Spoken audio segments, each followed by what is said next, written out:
On today's episode, the Chicago Blackhawks pulled off arguably the biggest upset of the NHL season last night, defeating the Boston Bruins 6-3. I'll get into a full recap of the Hawks' victory, and I'll also talk about defenseman Wyatt Kaiser signing his entry-level deal. All that and plenty more right here on Locked On Blackhawks.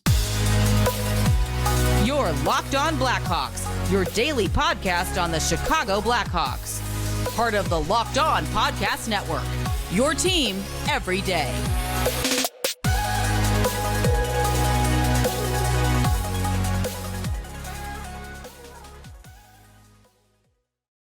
Welcome to the Locked On Blackhawks podcast. Today is Wednesday, March 15th. I'm your host, Jack Bushman. You can find me out on Twitter at JackBushman2, or you can also go and check out my Strictly Blackhawks account at Talkin' Hockey for all the latest Blackhawks news and updates. And real quick, if you're listening to the audio version of today's episode, or you happen to be watching the video, please make sure to go and show some support. If you're listening to the audio side, please make sure to go and follow the podcast. You can also go and leave me a review if you want to as well. And spoiler alert, you're going to need to do that in order to qualify for the 2 free Blackhawks tickets that I'm giving away on the 28th against the Dallas Stars. I'll be talking more about that after the first commercial break, so make sure to stick around. And if you're not already subscribed to the YouTube channel, what are you doing? Do me a huge favor, go and subscribe to Locked On Blackhawks on YouTube. Videos are going to be posted with every episode every day, so make sure to go do all of that good stuff. While you're there, smash the like button down below on today's video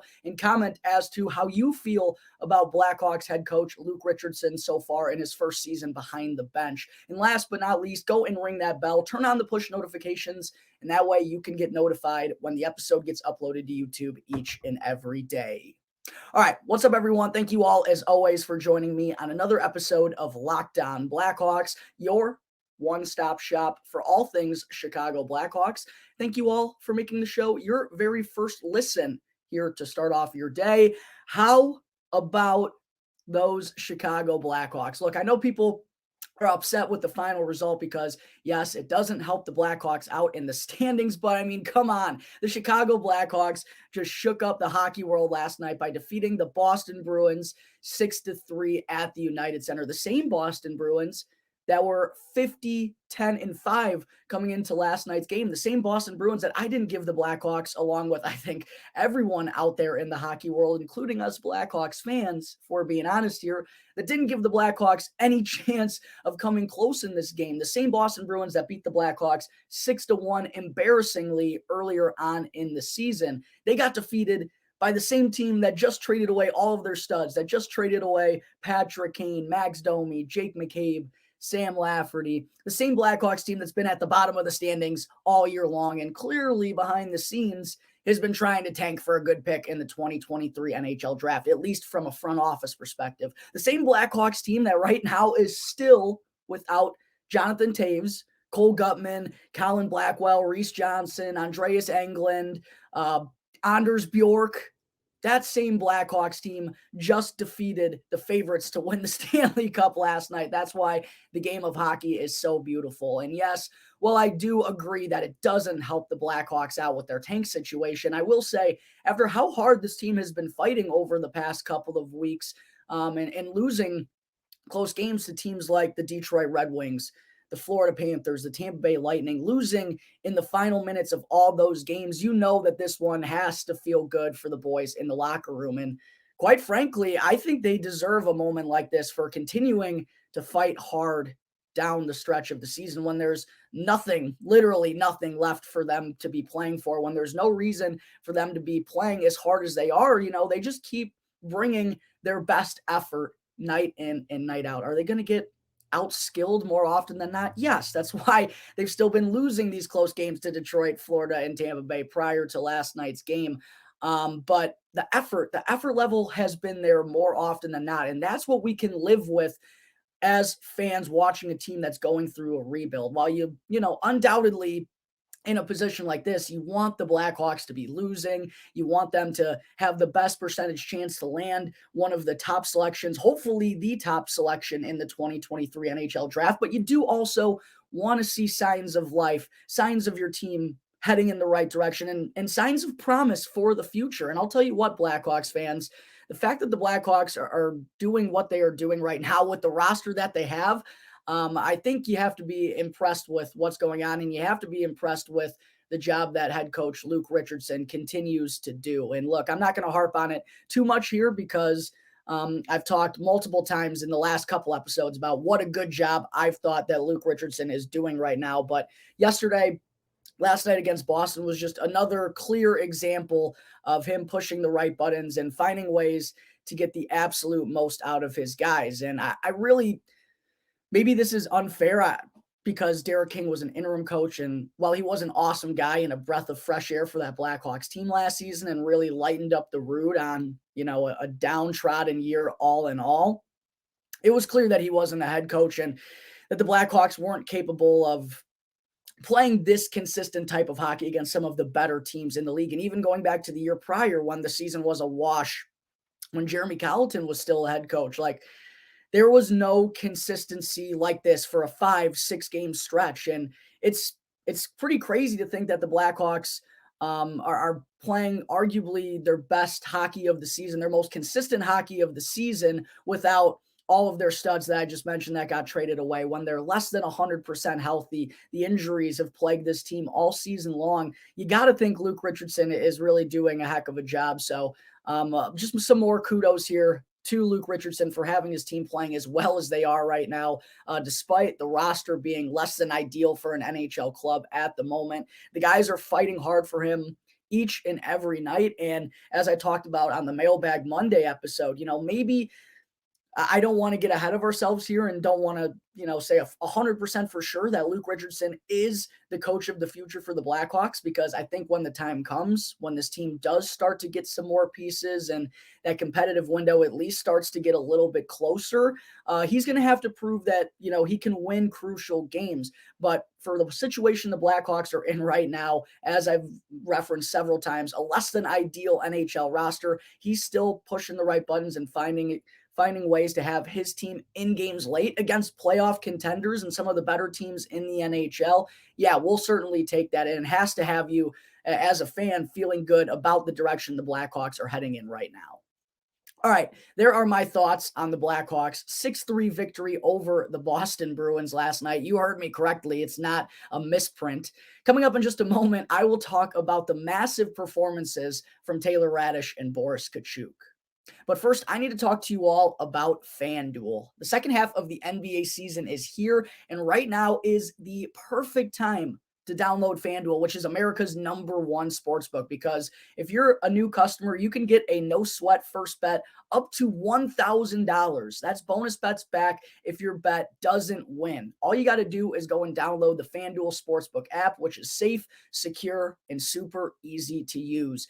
And for all you Bulls fans out there, if you love watching NBA basketball, you got to check out FanDuel, because you can bet on everything from the Bulls money line to their points spread. You can bet on point scores. You can even bet on threes drained from either Zach LaVine, DeMar DeRozan, or Ayo Dosunmu. Plus, FanDuel even allows you to combine your bets for a chance at a greater payout with the same game parlay feature. Again, all on an app that's safe, secure, and super easy to lose. So don't miss out on the chance to get your no-sweat first bet up to $1,000 in bonus bets if your bet happens to lose when you go to FanDuel.com/lockedon. That's FanDuel.com/lockedon to learn more. Make every moment more with FanDuel, an official sports betting partner of the NBA.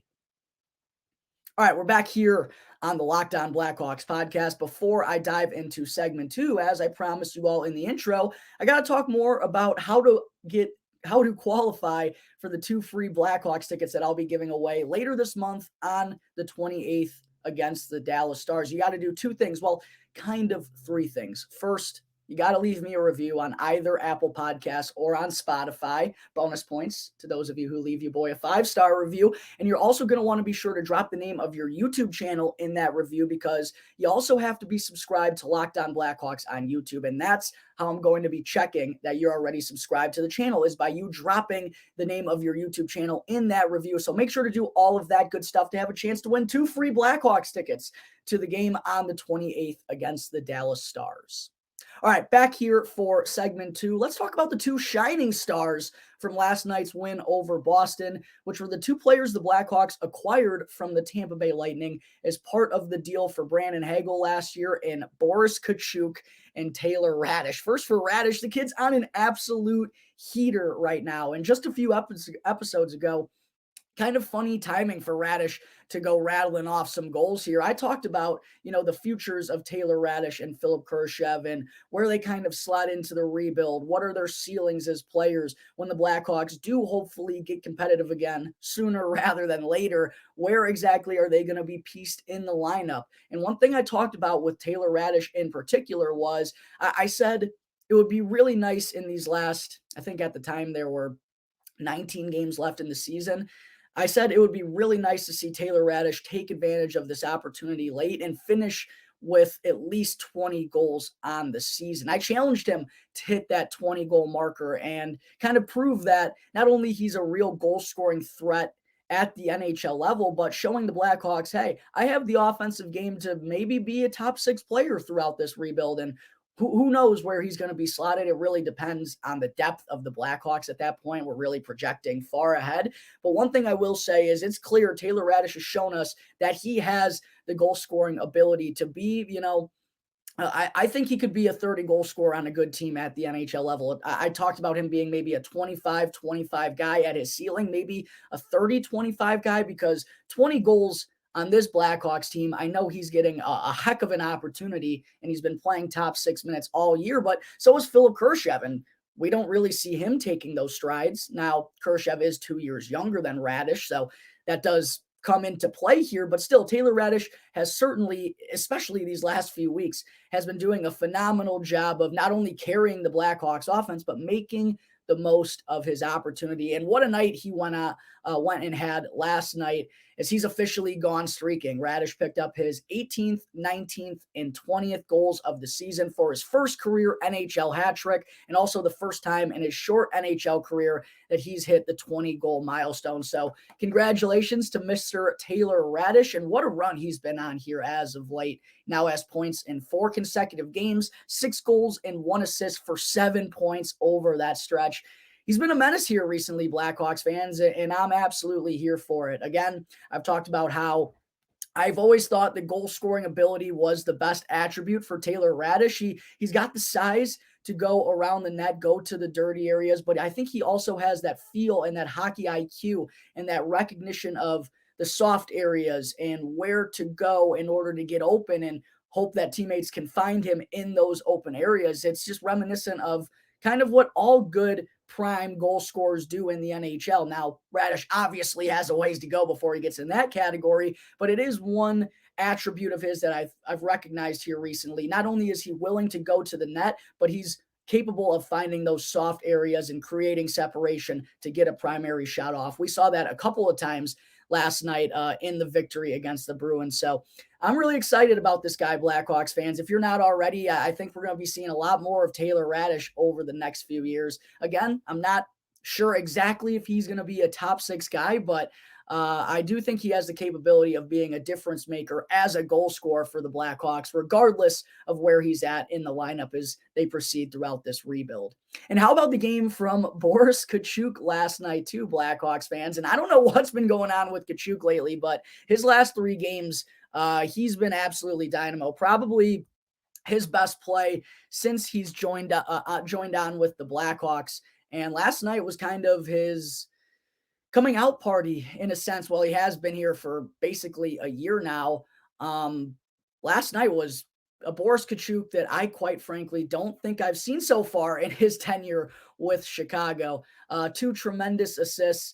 He added his 4th goal of the season. This was about to be the Boris Katchouk game. That probably would have been the caption of the header or the I can't think of the word.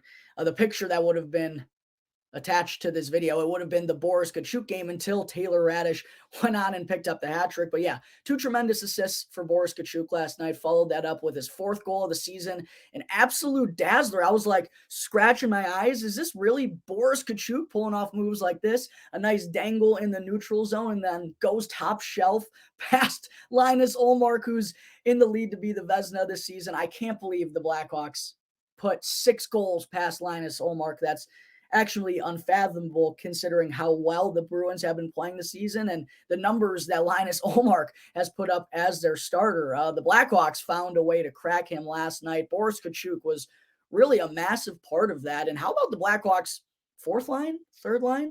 Not really sure what to call either of their lines in the bottom 6 because, quite frankly, neither of them are really filled with NHLers, but they've been playing like it recently.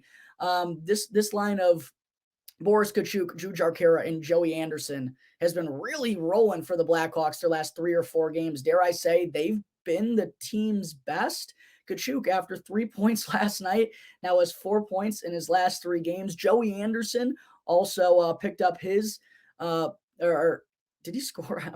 That was 2 games ago. He had 2 points last night for the Blackhawks as well. Everyone was chipping in down on that 4th line. Jujhar Khaira had 2 assists. Joey Anderson had 1 as well. A tremendous effort from the Blackhawks. Bottom 6. Mike Hardman, I thought, was really physical. He did a good job. Buddy Robinson made some smart plays with the puck. I also want to give a shout out to Ian Mitchell for sure because I thought Mitchell, obviously, it's been a tough situation for him in and out of the lineup. Finally is getting some consistent playing time here. I thought last night was one of the better games I've seen him play in quite a while, not only because he had 2 assists himself, but just how he was recognizing plays and breaking them up immediately. His skating looked really good last night. I thought his awareness of everything that was going on the ice was as good as I've really seen it. So shout out to Ian Mitchell. Shout out to the line of Boris Katchouk, Jujhar Khaira, Joey Anderson, and shout out to the duo of netminders for the Blackhawks last night in Peter Mrazek and Alex Stalock. Mrazek was phenomenal once again until he unfortunately had to exit due to straining his groin. Fortunately, it's not as severe as the groin injuries he's dealt with earlier on in this season. He did have to exit the game, but it sounds like he'll join the Blackhawks at some point during their upcoming road trip because he'll be out for a little bit. The Hawks have recalled Anton Khudobin. But Alex Stalock came into the game last night. He played really massively down the stretch as well. In total, the Blackhawks faced 42 shots. They did get outshot by the Bruins, but they hung right in there. I thought it was a full team effort. Really solid night from a handful of guys for the Blackhawks to lead them to a 6-3 victory. All right, there are my takeaways from Taylor Raddysh, Boris Katchouk, and some of the other big players from last night's win. Coming up in just a moment, I will talk about defenseman prospect Wyatt Kaiser finally signing his entry-level contract. But first, I need to talk to you all about Athletic Greens and their new AG1 product, which is something that I use every single morning. I even just had it right before I jumped on the show because with just 1 scoop of AG1, you're absorbing 75 high-quality vitamins, minerals, probiotics, and more to help you start your day. And this special blend of ingredients truly is incredible, folks. This special blend of ingredients supports your gut health, your nervous system, your immune system, your recovery, your energy, your focus, and even your aging. And Athletic Greens has over 7,000 5-star reviews and is recommended by both health experts and professional athletes. Plus, it costs you less than $3 per day, which is such a cheap and easy way to invest in both your health and your body. And to make it easy for all you out there, Athletic Greens is going to give away a free 1-year supply of immune-supporting vitamin D along with 5 free travel packs with your first purchase. All you got to do is go and visit athleticgreens.com/NHL network. Again, that's athleticgreens.com/NHL network to take ownership over your health and to pick up the ultimate daily nutritional insurance. All right, before I wrap up the show for today, folks, as I mentioned yesterday, we're now in the thick of college free agency signings and when prospects go ahead and sign deals with their respected clubs. We saw that on Monday with Notre Dame. Well, no longer a member of the Notre Dame Fighting Irish, of course, but Blackhawks forward prospect Ryder Rolston signed his entry-level contract and will reportedly go and join the Rockford Ice Hogs. It sounds like he's healthy and is going to be able to play some games before the end of the AHL season. We saw that on Monday, and just as I predicted on yesterday's show, we also saw that later in the afternoon with Hawks 2020 third-round pick Wyatt Kaiser, who's a very intriguing defenseman prospect, spent the last 3 years playing a pretty big role for the University of Minnesota-Duluth. He impressed everyone by stepping onto the scene as a young freshman a few years back. He's kind of a similar situation-ish as current Blackhawks defenseman prospect Sam Rinzel. Wyatt Kaiser has a July birthday, so he's only 20 years old right now, and he's a young 20-year-old. He won't be 21 until later on this summer, leading into what will likely be his first training camp as a professional, but immediately joined on with the Bulldogs as a freshman and jumped right into a top 4 role pretty much all season long. And there was even one game, I want to say, in March Madness or Frozen Four, excuse me. Or it was their conference tournament where Kaiser, as a freshman, played like 64 minutes in a triple overtime game. And you don't get those type of minutes as a freshman, especially a young freshman, unless you're really trusted upon by your coaching staff. And over the last 2 years, he's kind of just rounded out his game there with the Bulldogs, taking on a larger and larger role. Most recently, this past season, he wound up tallying 23 points, 5 goals, and 18 assists in 35 games. Really did pick up his production later on in the season, though. I think he was stuck on like 5 points until their 23rd or 24th game of the season. Really picked up his play and started to find consistent ways to get on the score sheet later on in the season. But all in all, for those of you out there who might be still unfamiliar with Wyatt Kaiser at this point, for me, as I mentioned, he's a really intriguing defenseman prospect because I wouldn't really put him into a category as an offensive defenseman or a defensive defenseman. I think he does a really good job of kind of mixing in both. And I will say the offensive side of his game is the more interesting side because of what he's able to do. And he's a really good puck handler for a defenseman, moves the puck really well. I do think the offensive game and what he's able to do in transition is going to be his stronger side, but he's also no slouch defensively. Brings some decent size, 6 foot, 175, 180 pounds is what he's listed as. But I do know, according to some Blackhawks beat writers, that he's really been working on his training regimen over the past year or so and really been trying to muscle up, knowing that he was going to be making the jump to the professional game sometime soon. So that's always great to hear. Obviously, at only 20 years old, he's going to have more room to grow in that category as the years progress, and I'm sure that he will.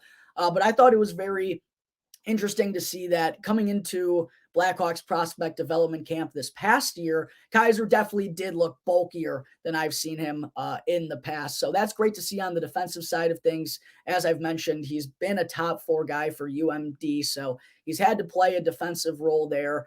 He mixes and matches it really well, but yes, I do think the offensive side is where he has the higher ceiling, and that's because of what he's able to do both with the puck on his stick. He's scored some beautiful goals in his time with Minnesota-Duluth and also during Blackhawks development camps. I mean, this guy has the ability to dance around you if you think he's just a normal blue liner. He'll slip right by you with a move. He's a great puck handler, great puck mover, good pass first guy, has ran the Bulldogs power play each of the last 3 years. He also got really good experience in the past World Junior Championship playing for Team USA, tallying 3 points in 5 games there. So all in all, I'm really excited about watching Wyatt Kaiser. He's a really good skater, knows how to use that to his advantage, jumps up into plays in transition. An all right goal scorer. I think he's kind of worked on that part of his game more and more over the years, knowing that he's going to have to add something to that. But the skating and the puck handling are really the 2 things that stand out about Wyatt Kaiser. Knows how to jump up into a play to give his team the odd man rush. Sometimes he does get caught. We've seen that in the past, but he also does, possess the speed to get back and recover. That speed and edge work also really helps him skate out of trouble in the defensive zone. He's got a pretty good gap control. So yeah, I'm really stoked to see what Wyatt Kaiser has to offer. And he is reportedly reporting. He is going to be reporting to the Chicago Blackhawks, unlike Ryder Rolston, who's going down to the AHL. Sounds like the front office wants to see exactly what Wyatt Kaiser has in store right away. I think he's either going to be making his NHL debut tomorrow against the Nashville Predators or on Saturday against the Arizona Coyotes. For all those curious, by the way, the 9-game burning the first year of your contract thing doesn't really matter for Wyatt Kaiser because he's a college player, so that's already going to be burned regardless. But really excited to see what Wyatt Kaiser has in store when he makes his NHL debut and gets his first stint with the Blackhawks, which will start likely on Thursday in Nashville or Saturday in Arizona. All right, I think that is going to wrap up Wednesday, March 15th episode of Locked On Blackhawks. Thank you all again for tuning into the show, and be sure, if you're not already, to go and follow the podcast 100% for free wherever you get your podcasts, and to go and subscribe to Locked On Blackhawks on YouTube, and you'll be able to get the latest episode as soon as it comes out each day.